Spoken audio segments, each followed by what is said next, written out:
com nossos convidados, o Jamie Gulbranson, chegando agora aqui na nossa programação, ele que é CIO da NCH Capital. Jamie, sempre um prazer recebê-lo aqui na nossa programação da BMC News. Seja bem-vindo, boa semana. Boa semana, Paula. Muito obrigado por ter me convidado mais uma vez. É uma semana bem importante, mas é sempre bom estar com você. Obrigada. James, antes de entrar aqui um pouco, né, nessa questão mais econômica, mas entender um pouco a sua visão, até mais cedo eu estava trazendo aqui no nosso giro de notícias internacionais, a Capital Economics prevendo aí que os Estados Unidos vão entrar numa recessão e que isso vai acabar favorecendo as ações de países emergentes. Eu também li, acho que na Bloomberg, que investidores de Wall Street planejam aumentar suas apostas nos mercados emergentes, principalmente aí na classe de ativos, né, que se tornou aí, acho que a favorita para quando eles temem uma recessão nos Estados Unidos. Queria entender a sua visão, se você acredita que isso pode ser um bom sinal para o nosso Ibovespa. Bom, eu concordo que vai ter muita demanda para ações em mercados emergentes. Mercados emergentes especificamente, e quando nós estamos falando sobre mercados emergentes, temos que lembrar que principalmente estamos falando sobre a China, porque agora, por exemplo, o peso da China no ETF principal de mercados emergentes lá nos Estados Unidos é mais que 30%. Então, uma vez China melhorando, que sim, está melhorando, isso transmite fluxo de capital, fluxo de dinheiro para cá, porque os ETFs, que tem, quando tiver mais demanda para os ETFs, aí os ETFs recebem dinheiro e o dinheiro vai diretamente para os mercados onde tem as companhias, os componentes listados, inclusive aqui no Brasil. Então, esse movimento, a recuperação da China, impacta muito o nosso país. Então, é um momento muito positivo, eu acho, em geral, para mercados emergentes. Eu discordo com a conclusão de que vai ter uma recessão lá nos Estados Unidos. A gente pode ter um slowdown, mas uma recessão, eu discordo. Mas não tendo uma recessão, melhor ainda, porque fluxo positivo nos Estados Unidos e fluxo positivo em mercados emergentes ajuda bastante o nosso fluxo. Eu vou trazer aqui o Vandica Silveira para a nossa conversa também. Vandica, o James trazendo aqui a visão dele, né, que não acredita que haverá uma recessão na economia americana. Queria entender também um pouco mais a sua leitura. Na sexta a gente teve a fala do Powell ali, parece que ficou um pouco ofuscada, mas ela foi até mais dovish, inclusive, acho que das últimas anteriores ali, foi um pouco, acho que, ofuscada por conta de uma grande preocupação ainda do tempo ali, do time que está se chegando sobre a aprovação do aumento da dívida americana, mas queria também entender um pouquinho da sua leitura sobre este assunto. Olá, James, bom dia. Muito obrigado pela sua presença, como sempre. Eu concordo plenamente com o James. Eu acho que pode sim haver uma redução, um arrefecimento do crescimento americano. Acho que pode até chegar no 0-0, mas eu não vejo muitos indícios de que teremos uma recessão. O que tudo indica é que os Estados Unidos terão o famoso soft landing, certo? A inflação está começando a colaborar, o mercado de trabalho continua no nível mais elevado desde 1969, a 3,4% de desemprego. É uma economia extremamente robusta e existe um processo que está acontecendo e que isso ajuda bastante a manutenção do crescimento americano, que é o onshoring, né? A gente passou por muitas décadas de offshoring, principalmente para a China e o Sudeste Asiático, e o que eu estou vendo é que existe uma grande movimentação para onshoring nos Estados Unidos e no México. A gente não tem falado muito do México, mas o país emergente que tem a maior chance de realmente se reabilitar e aproveitar em excesso todo esse processo da confusão geopolítica e econômica entre Estados Unidos e China é o México. O México tem a grande ponto positivo, né, de estar ao lado dos Estados Unidos e fazer parte do NAFTA. E tem um custo de trabalho bastante interessante para as razões de produção de produtos tanto manufaturados como semi-manufaturados, e poderem ser distribuídos de maneira isenta de impostos dentro dos Estados Unidos, que é o maior mercado do mundo, e do Canadá. Então, eu vejo que os Estados Unidos estão, de fato, fazendo a lição de casa certinho. O processo de aumento de taxa de juros provavelmente ainda não terminou, a inflação ainda continua alta, mas ela mostra que está colaborando com a decisão do Fed de arrefecer a economia e conter essa inflação que, de fato, saiu um pouco do controle em função dos pacotes que aconteceram durante os últimos 2 anos, impressão de dinheiro e, obviamente, um problema nas cadeias de produção. Então, de fato, existe uma grande chance de esse arrefecimento no crescimento da economia americana trazer bastante capital para países emergentes. Não vai deixar de entrar esse fluxo de capital nos Estados Unidos, vai entrar menos e provavelmente teremos não um boom, eu não acredito em um boom. A macroeconomia, as condições macroeconômicas não indicam um boom, mas vai haver uma distribuição maior desses recursos em países emergentes e, a meu ver, o México será o grande vencedor. James, concorda aí em relação ao México também, né? Você trouxe o exemplo de China. A gente comenta muito sobre Índia, né, também, depois eu até vou falar um pouquinho sobre Índia aqui, mas México aí, como o próprio Van Dijk ressalta, né, geograficamente ali muito próximo, inclusive, dos Estados Unidos, tendo uma boa vantagem aí nesse destaque, de repente, também. Você concorda com essa possibilidade? Totalmente. O México, que, por exemplo, eu sou do Texas e o México faz fronteira com o Texas.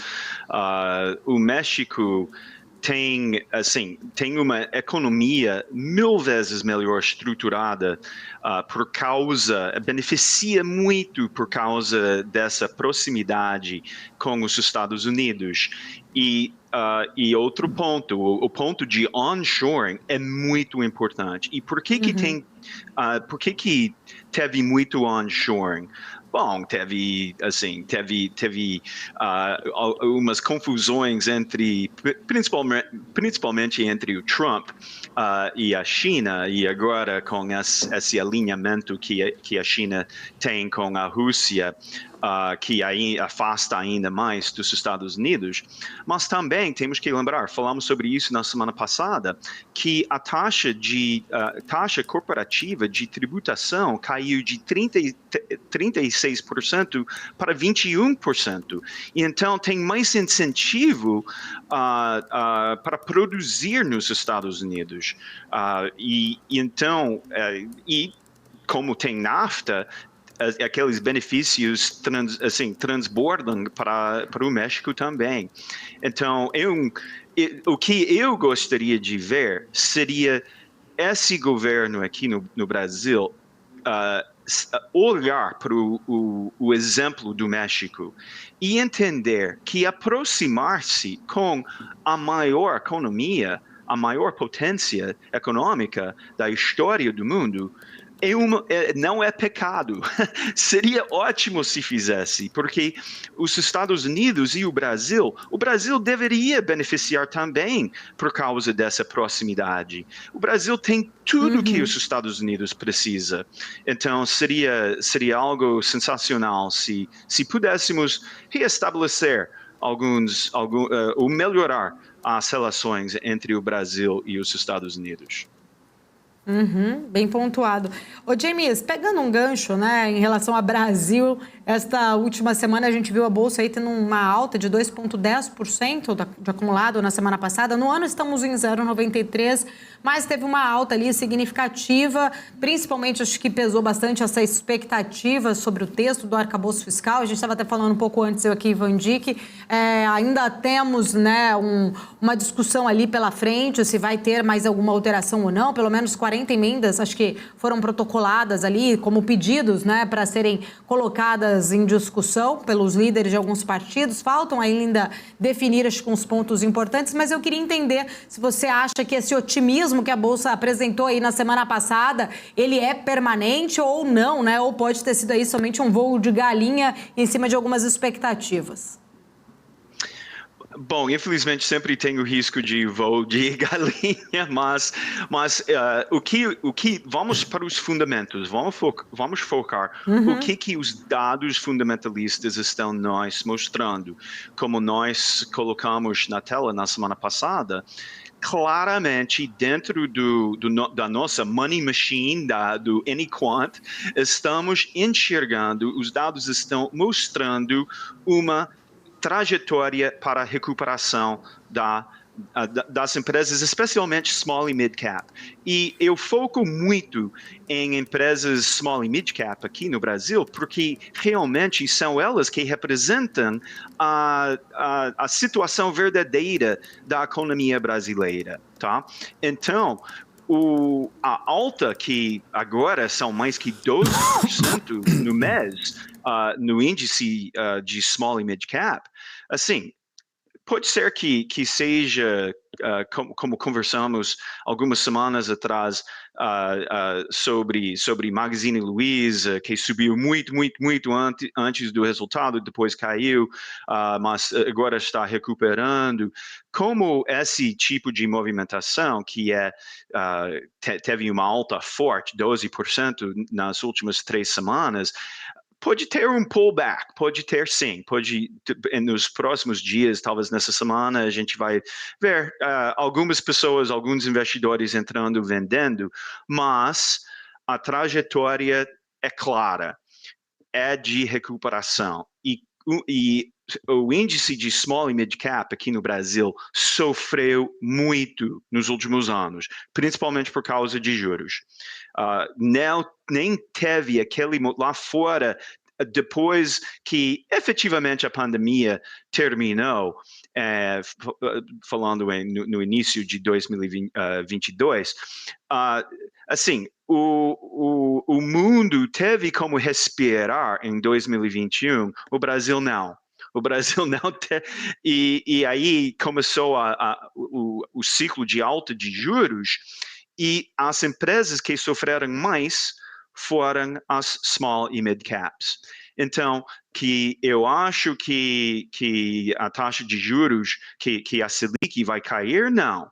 Mas que as empresas estão melhor, assim, que vão começar a apresentar resultados num ciclo melhor do que apresentaram nos últimos 18 meses, sim. E isso significa muito dinheiro.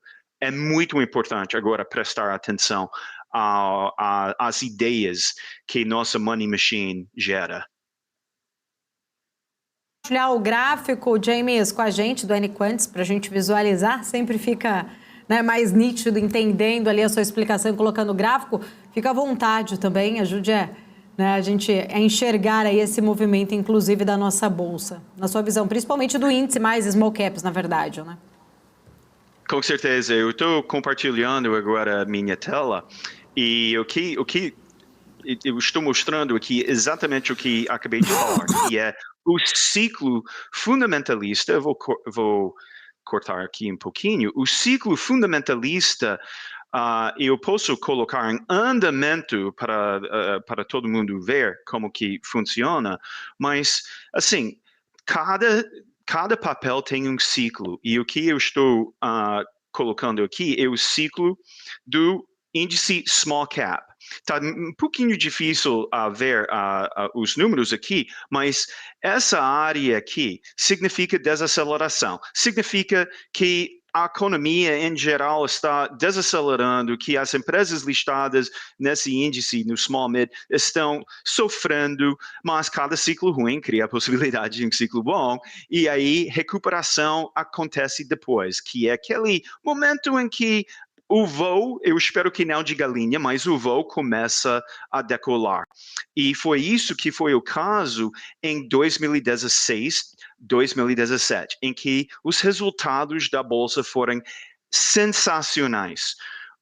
Qual é a nossa situação hoje em dia? É bem semelhante ao que aconteceu em 2016. Ou seja, esse segmento da linha aqui, essa seta, representa a expectativa, a previsão dos resultados do segundo TRI. de 2023 e acertamos os resultados em geral no primeiro tri de 2023. Então, esse aumento, essa alta do índice small, do small 11, que é o ETF, mas o índice small, assim, não deveria surpreender ninguém, porque da última vez que isso aconteceu, em 12 meses, esse índice subiu 100%. Agora, que eu acho que vai subir 100%, não. Mas que poderia subir uns 40%, 50%, normal. Totalmente normal, dado esse momento de recuperação. E que, aqui dentro da Money Machine Anyquant, nós todos os assinantes, os usuários, têm como visualizar quais são as empresas que seriam as candidatas para liderar essa movimentação para cima. Então, eu estou super animado, acredito que o segundo semestre, já estamos quase terminando o primeiro semestre, mas o segundo semestre deveria ser sensacional, deveria ser muito forte em mercados emergentes, deveria ser muito forte aqui também. Não vai subir, eu acho, os 100% que aconteceu em 2015 e 2016, porque esse governo não sabe liderar, não sabe governar uma economia. Então, sou mais cético com os retornos possíveis, porém, que deveríamos não simplesmente passar por um momento de alívio, mas sim por um momento de bull market, acredito. James, desculpa. Aproveitando aqui que você também está com o seu gráfico aberto, eu queria falar um pouco sobre Petrobras, até porque a gente está vendo hoje o setor como um todo aqui está caindo, indo ali na contramão, inclusive, da alta do petróleo. A gente teve a notícia nesse final de semana, várias notícias, inclusive, aí sobre Petrobras, mas acho que a notícia principal ali que Jean Paul Prats afirmou que a mudança na política de pagamento de dividendos não vai trazer nenhum susto ao mercado financeiro, mas parece, que talvez tenha pesado ali um pouco nessa questão toda de política de preços ser alterada durante a semana, que a gente já discutiu sobre isso. Tem essa possibilidade também da mudança ali do pagamento de dividendos. Queria entender um pouquinho da sua visão, o que você acha que pode estar pressionando aí Petrobras para baixo nesta segunda-feira?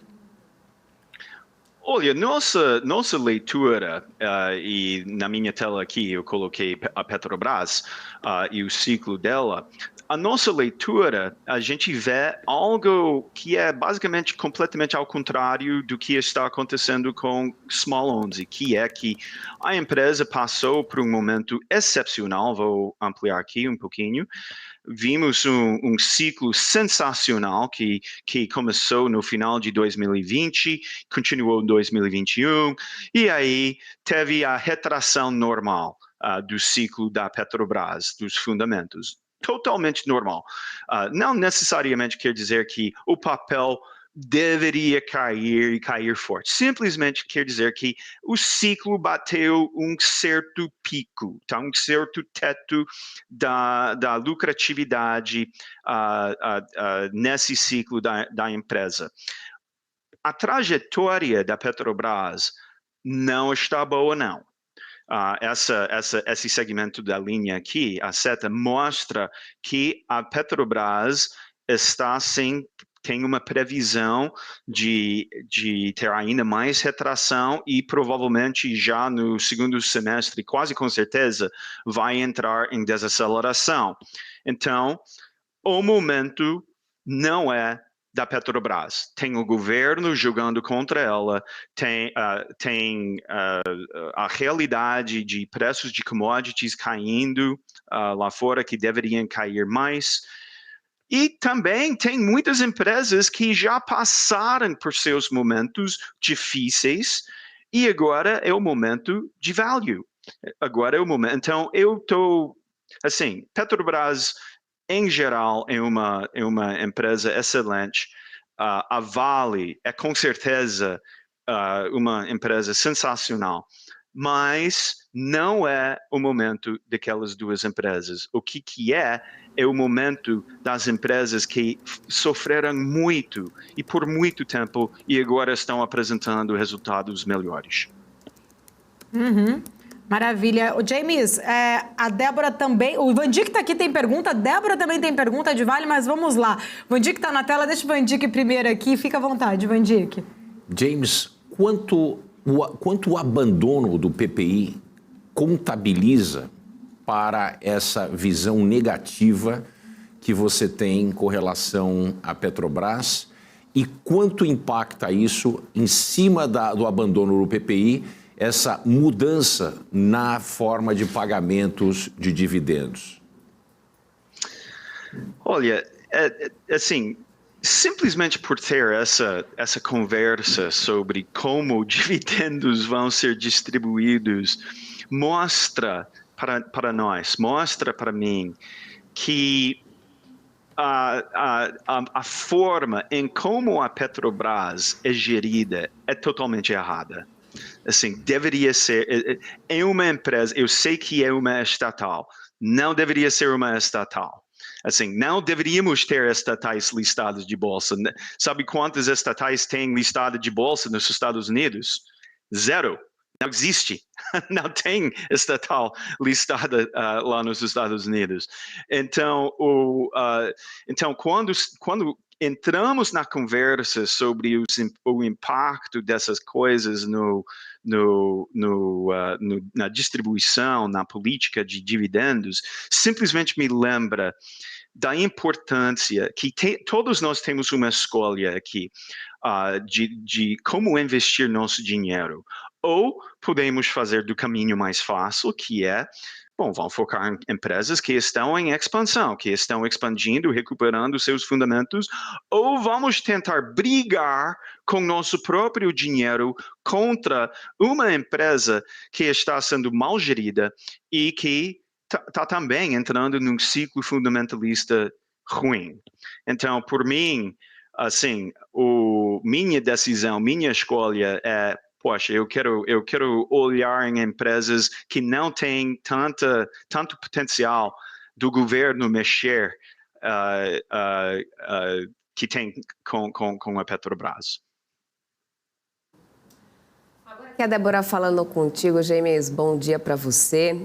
Você falou sobre Petrobras, também ali no comentáriozinho final você já citou que Vale também, apesar de boas companhias, esse não seria o momento. O meu questionamento para ti em relação a Vale, reforça essa sua teoria, esse imbróglio inteiro que a gente está vendo em relação também a impostos, né? A gente acompanhou, inclusive, essa questão da divulgação de uma lista ali de empresas por parte do governo federal aqui do Brasil, né, em relação às empresas pagadoras ali de impostos ou não, talvez buscando ali até uma certa pressão popular em relação a isso. Você acha que esse é um fato que vem a somar nessa tua decisão? Qual que é a análise que você faz em relação a isso? Bom, quanto à análise quantitativa, e coloquei Vale aqui dentro do Aniquant, a gente enxerga exatamente o que tenho falado há tempo, que é que a empresa simplesmente está num ciclo negativo, tá? Teve um ciclo quase igual à Petrobras. A Vale está mais avançada na sua trajetória cíclica negativa. Já caiu em desaceleração, o papel está caindo mais que 21% nos últimos 12 meses e a perspectiva não está muito boa, não. Então, qualquer notícia como esse anúncio mais recente sobre tributação de empresas, tributação lá fora, etc., só cria mais barulho em cima de... a água já estava fervendo e o governo aumentou a temperatura. Então, o problema com a Vale é simplesmente que está num ciclo negativo, é normal, acontece. Até para quem gosta de value investing, daqui a uns 3, 4 meses deveria apresentar algumas oportunidades sensacionais para comprar a Vale. Mas enquanto tiver, dito de uma outra forma, uma empresa, por exemplo, uma empresa como Multiplan, vamos usar o exemplo da Multiplan, coloquei o ciclo da Multiplan aqui. Como ela não tem muita exposição ao governo, ok, sim, o governo, um governo estadual poderia anunciar algumas políticas que impactam no negócio dela, mas, em geral, ela está blindada do governo federal. Ok. Mas como ela está num ciclo sensacional e a previsão é que vai melhorar, aí se tiver uma notícia ruim, aí tende a ter menos impacto, porque os investidores já estão focados mais no ciclo da empresa. O caso, ao contrário, é o que mostrei há pouco tempo, que é a Vale. A Vale, já estando num ciclo ruim, uma vez o governo anuncia novas políticas que impactam os resultados ou criam mais confusões, aí o impacto vai ser maior, porque investidores já estão, de uma certa forma, apostando contra. Eu não dei todos os detalhes. Na hora que você fala em relação à Vale, meio que blindada de algumas alterações do governo, diferente da própria Petrobras, entendo o seu argumento, mas eu queria só entender se, por exemplo, a gente até falou mais cedo da lista que a Receita Federal divulgou, 260 mil entidades que são privadas, que não pagam impostos atualmente, e que recebe algum tipo de incentivo. A Vale, ela tem um incentivo ali na casa de 20 bilhões de reais, incentivos tributários. Caso venha a sofrer algum tipo de mudança, o próprio ministro da Fazenda disse que iria rever ali, né, a lista que ele chamou de empresas que tinham esses benefícios que acabam ali atrapalhando, vamos dizer, a arrecadação tributária para o governo. Você acha que isso pode trazer algum peso, algum tipo de incerteza também, caso a Vale faça parte aí de ter parte das suas isenções beneficiárias retomadas aí por parte de uma cobrança da Receita Federal? Com certeza, com certeza. Uma vez a empresa tendo que pagar mais em impostos, isso impacta a lucratividade da empresa e aí também impacta tendo incertezas. O mercado odeia, mais que qualquer outra coisa, o mercado odeia incerteza. E então, essas incertezas, com certeza, vão trazer mais pressão no papel, com certeza. Encerrando aqui a nossa conversa, queria que você deixasse a sua visão aqui para esta semana. Decisão, a gente ainda tem aí, acho que política, né? Muito para pesar ainda um pouco mais sobre os próximos passos da economia, mas entender um pouco da sua visão, seu recado final aqui para os investidores que acompanham a nossa programação para esta semana.